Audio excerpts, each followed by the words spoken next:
নমস্কার বন্ধুরা, আমি সুপর্ণা রেসিপিতে আপনাদের সবাইকে স্বাগত।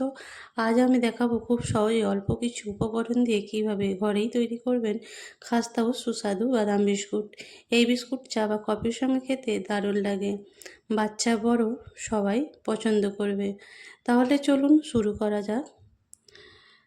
প্রথমে একটা জায়গার মধ্যে আমি নিয়ে নেবো হাফ কাপ তেল, তার মধ্যে দিয়ে দেবো হাফ কাপ চিনি পাউডার। বেশ ভালো করে মিশিয়ে নেব। মেশানোর পর এর মধ্যে আমি দিয়ে দেবো একটু ভ্যানিলা এসেন্স, যাতে একটু সুন্দর গন্ধ আসে। এরপর ভালো করে মিশিয়ে এর মধ্যে আমি দিয়ে দেবো 2 কাপ ময়দা। এরপর দিয়ে দেবো এখানে বাদাম। এই বাদাম ভেজে ভালো করে খোসাটা ছাড়িয়ে আমি একটু ব্লেন্ড করে নিয়েছি।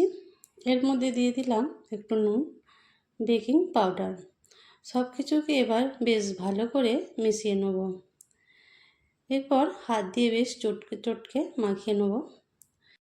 এখানে একটু শুকনো মনে হচ্ছিল, তাই আমি এখানে তেল ব্যবহার করলাম। আপনারা চাইলে এখানে লিকুইড দুধও ব্যবহার করতে পারেন। তো এরপর ডোটা মাখানোর পরে কিছুটা ডো নিয়ে আমি এইভাবে বেলে নিলাম। যেহেতু এর মধ্যে জল ব্যবহার হয় না, সেই জন্য ফেটে যাচ্ছে চারিদিকটা। একটা চাকুর সাহায্যে আমি এইভাবে কেটে নেব। এইভাবে আমি লম্বা একটা বিস্কুটের শেপ দিলাম। আপনারা চাইলে যে কোনো শেপ দিতে পারেন। দেখতেই পাচ্ছেন কতটা সুন্দর হয়েছে। এরপর একটা জায়গার মধ্যে যেখানে আমি বেক করব তার মধ্যে সাজিয়ে নেব। এরপর উপর থেকে দিয়ে দিলাম, যেহেতু বাদাম বিস্কুট, এর মধ্যে উপর থেকে দিয়ে দিলাম বাদাম। আগে থেকেই এটা গরম করে রেখেছিলাম। এবারে আমি এটাকে লো ফ্লেমে আধা ঘন্টার মধ্যে বেক করে নেব।